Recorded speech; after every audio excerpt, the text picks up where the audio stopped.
Hello everyone, चलिए अब हम आगे बढ़ते हैं नेक्स्ट फैक्टर की ओर। जो दूसरा फैक्टर है वो है फिजियोलॉजिकल बैरियर।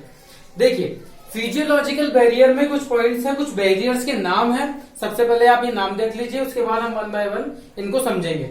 सबसे पहला जो बैरियर है वो है सिंपल कैपिलरी एपिथेलियल बैरियर। दूसरा है सिंपल सेल मेम्ब्रेन बैरियर। तीसरा है ब्लड ब्रेन बैरियर। फोर्थ है blood cerebro spinal fluid barrier. 5 है ब्लड प्लेसेंटा बैरियर और 6 है ब्लड टेस्टिस बैरियर। ये 6 तरह के बैरियर्स होते हैं हमारी बॉडी में, ठीक है, जो अफेक्ट करेंगे डिस्ट्रीब्यूशन को। अब इनको वन बाय वन हम देख लेते हैं। तो सिंपल कैपिलरी एपिथेलियल बैरियर क्या होता है, मैंने इसको यहाँ शॉर्ट फॉर्म में लिखा है SCEB। तो इसमें सबसे पहले हम देख लेते हैं जो सेल जो वेसल्स होती है, ब्लड वेसल्स होती है हमारी, तो उसकी 3 लेयर होती है। ये 3 लेयर होती हैं, एंडोथेलियल, मेसोथेलियल एंड एक्सोथेलियल। तो जो सबसे अंदर वाली होती है वो एंडोथेलियल। एंडोथेलियल लेयर सबसे अंदर वाली लेयर होती है और इसके अंदर यहाँ पर, इसके पास यहाँ पर छोटे छोटे होल्स होते हैं।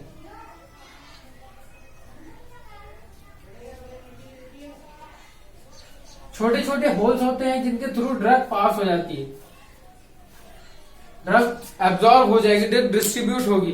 तो जो सबसे पहले क्या काम होगा कि सिंपल कैपिलरी एपिथेलियल बैरियर, ये बैरियर हर जगह होगा क्योंकि जो कैपिलरीज हैं वो हमारी बॉडी के हर ऑर्गन में है, सब जगह पहुंच रही हैं। तो जो ड्रग है वो इस बैरियर को तो पास करेगी ही करेगी, इसको करना पड़ेगा, ठीक है। तो हमें इसको पास कराने के लिए क्या करना पड़ेगा, हमने पहले भी देखा है कि हमारी जो मॉलिक्यूलर साइज है या पार्टिकल साइज है ड्रग का, वो 500 to 600 डाल्टन के बीच में होना चाहिए। ज्यादा होगा तो वो उसको पार नहीं कर पाएगा। क्यों? क्योंकि अभी हमने देखा है कि जो एंडोथेलियल सेल है उसमें बहुत छोटे छोटे पोर्स होते हैं, होल्स होते हैं, जिसके थ्रू हमारी जो ड्रग है वो ब्लड वेसल से हमारी सेल मेम्ब्रेन को क्रॉस करेगी या इससे क्रॉस करके हमारी सेल के अंदर तक पहुंचेगी, ठीक है। दूसरा हम समझ लेते हैं सिंपल सेल मेम्ब्रेन बैरियर। तो सिंपल सेल मेम्ब्रेन बैरियर में आगे इसमें हमारे 2 बैरियर्स आ गए। सबसे पहला बैरियर है हमारा ब्लड वेसल का। दूसरा जो बैरियर है वो है सेल मेम्ब्रेन का। यहाँ पर केवल एक बैरियर है कैपिलरी का, अपना केवल एंडोथेलियल वाला। लेकिन यहाँ पर अब 2 बैरियर आ गए हैं, एक तो सेल वॉल वाला एंडोथेलियल और दूसरा है सेल मेम्ब्रेन का। तो यहाँ पर ड्रग को 2 बैरियर पास करने पड़ेंगे। तो पहला बैरियर जो पास होगा वो एंडोथेलियल से होगा। सेकंड बैरियर में भी क्या होगा, सेल मेम्ब्रेन होगा, जिसमें छोटे छोटे पोर्स होते हैं। उससे भी ड्रग कैसे पास करेगी, जैसे एंडोथेलियल से पास कर रही थी, ठीक है। तो एंडोथेलियल से पास करेगी सेल मेम्ब्रेन में। और मॉलिक्यूलर साइज कितना होगा, यहां भी मॉलिक्यूलर साइज जो होगा वो 500 to 600 डाल्टन होगा, उससे ज्यादा नहीं, ठीक है। अब हम तीसरे की तरफ बढ़ते हैं, ब्लड ब्रेन बैरियर। ये सबसे इंपॉर्टेंट है और सबसे ज्यादा कठिन समझ लो या सबसे ज्यादा एक्यूरेट समझ लो। सबसे एक्यूरेट या सबसे कठिन या ज्यादातर ड्रग्स जो उसको पार नहीं कर पाती वो है blood brain barrier. Blood brain barrier एक ऐसा बैरियर होता है जिसको ज्यादातर ड्रग्स पार नहीं कर पाती। क्यों? अब इसको हम समझ लेते हैं क्यों। सबसे पहले यहां पर हम देख लेते हैं कि इसमें बैरियर कितने हैं। अभी तक हमने देखा एपिथेलियल वाले में सिंगल बैरियर था, सेल मेम्ब्रेन वाले में 2 बैरियर हो। अब ब्लड ब्रेन बैरियर में कितने जो हमारे बैरियर्स हैं वो कितने हैं। तो एक तो हो गया हमारा एंडोथेलियल वाला, ठीक है। दूसरा है हमारा मेनिंजिस जो सेल जो हमारे ब्रेन होता है, जो उसकी आउटर कवरिंग होती है ना, उसको हम बोलते हैं मेनिंजिस, ठीक है। ब्रेन के आउटर वाले कवरिंग को या सेल मेम्ब्रेन को बोला जाता है मेनिंजिस। और जब हम इसको माइक्रोस्कोप में एनलार्ज करके देखेंगे तो इसके अंदर 3 लेयर होती हैं। सबसे पहली एस्ट्रोसाइट्स, दूसरी है बेसमेंट मेम्ब्रेन और तीसरी है ग्लियल सेल। तो हमने अभी तक क्या देखा कि ड्रग फर्स्ट वाले में तो केवल 1 को पार कर रही थी, सेकंड वाले में 2 को पार किया, लेकिन ब्लड ब्रेन बैरियर में उसको 1 यहां और 3 यहां, 4 लेयर को पार करना पड़ेगा। एक एस्ट्रोसाइट्स है, एक बेसमेंट मेम्ब्रेन है और ग्लियल सेल है और सबसे पहली एंडोथेलियल सेल। तो 4 बैरियर को पास करेगी तब जाकर वो ब्रेन में पहुंचेगी। अच्छा, इसकी खास बात यह है कि जो ब्रेन में हमारी कैपिलरी या ब्लड वेसल्स जाती हैं वो बहुत ज्यादा टाइट होती हैं, टाइटली पैक्ड होती हैं। तो इस कारण हमारी जो हमारी जो डिस्ट्रीब्यूशन का प्रोसेस है वो थोड़ा सा इसके कंपैरिजन में क्या होगा, लेट होता है, स्लो होता है। क्यों? क्योंकि यहाँ पर जो मॉलिक्यूलर साइज है वो 500 to 600 जा सकता है, लेकिन हमारी हमारे ब्रेन में 500 to 600 डाल्टन नहीं जा पाएगा। तो यहाँ पर दो चीजें और हमें जाननी है। सबसे पहली है हाईली लिपोफिलिक, जो ब्लड ब्रेन बैरियर की जो कवरिंग है, सेल वॉल है, उसका नाम है मेनिंजेस, जिसके अंदर 3 लेयर है और ये हाईली लाइपोफिलिक नेचर की होती है, जिसकी वजह से जो हमारी ड्रग है उसको हाईली लाइपोफिलिक होना पड़ेगा। और दूसरा, मॉलिक्यूलर साइज बहुत छोटा रखना पड़ेगा। मॉलिक्यूलर साइज अगर बड़ा हुआ तो वो ब्लड ब्रेन बैरियर को पास नहीं करेगी, और कम लाइपोफिलिक हुई तो भी वो ब्लड ब्रेन बैरियर को पास नहीं करेगी। तो अब हम क्या करते हैं, ड्रग को ब्रेन में पहुंचाने के लिए हम कुछ अप्रोचेस, कुछ फंडे जोड़ते हैं कि जिससे कि हम किसी भी ड्रग को ब्लड ब्रेन बैरियर जो बैरियर है उससे पास करा सकें। तो इसमें ये 3 तरह के हैं। सबसे पहला है परमिशन एनहांसर।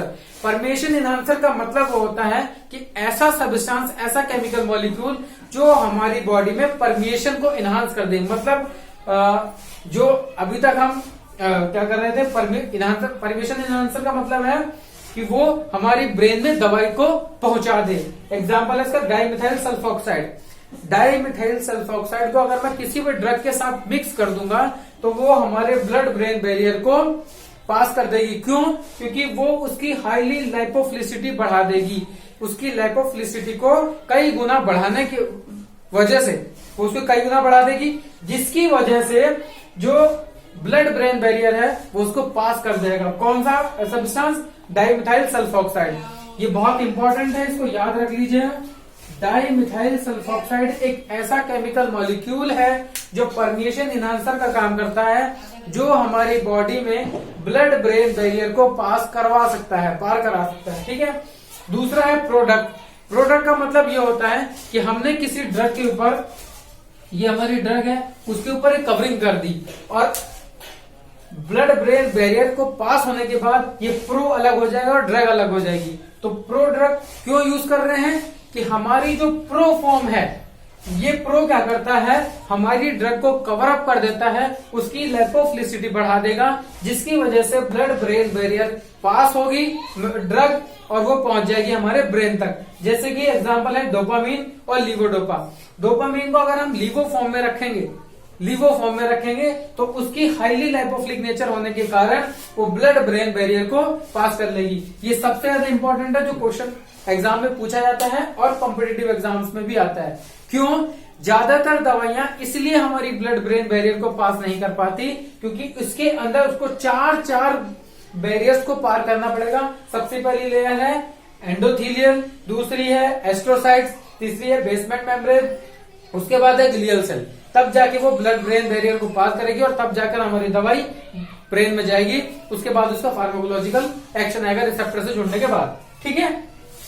और तीसरा एक और है, उसमें कैरियर सिस्टम। कैरियर सिस्टम मैंने आपको पहले भी बताया था कि कोई कैरियर होगा जो ड्रग को पकड़ेगा और लेके जाएगा, जो बैरियर्स है उसको पार करवाएगा। ठीक है। अब हम चौथे की तरफ बढ़ जाते हैं। ब्लड सेरिब्रोस्पाइनल फ्लूइड बैरियर जो है वो सेम है एज इट इज, जैसा कि हमारा ब्लड ब्रेन बैरियर है।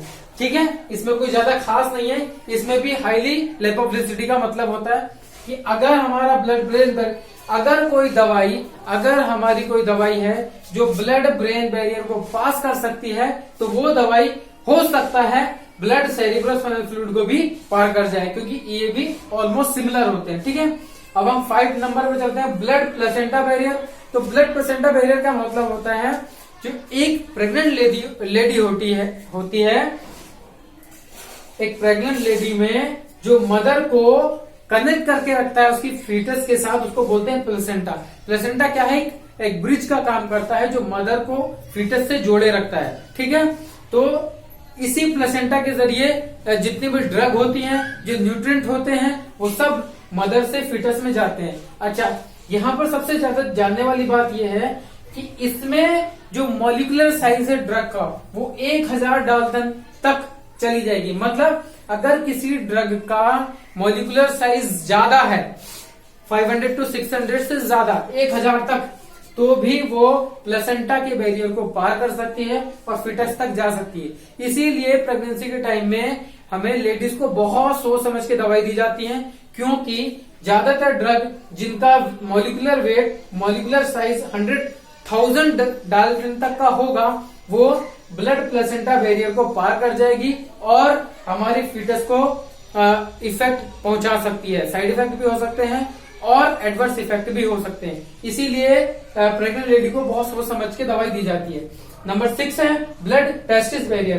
तो ब्लड टेस्टिस बैरियर में क्या है, जो हमारे सर्टोली सेल्स हैं इनसे होकर पास होती है हमारी दवाई। जो ड्रग है वो सर्टोली सेल से होकर गुजरेगी और इसको इस बैरियर को पास करेगी, टेस्टिस बैरियर को, और तब जाकर वो हमारी टेस्टिस में पास हो पाएगी। तो ये जितने बैरियर थे ये सारे फिजियोलॉजिकल बैरियर्स हैं और ये सारे के सारे इंपॉर्टेंट है। ठीक है, तो आप इसको देख लीजिए एक बार, जो चीज समझना है कमेंट कर दीजिएगा। और मैंने अपनी पूरी कोशिश की है कि आपको इजी वे में समझा सकूं। ठीक है, थैंक यू।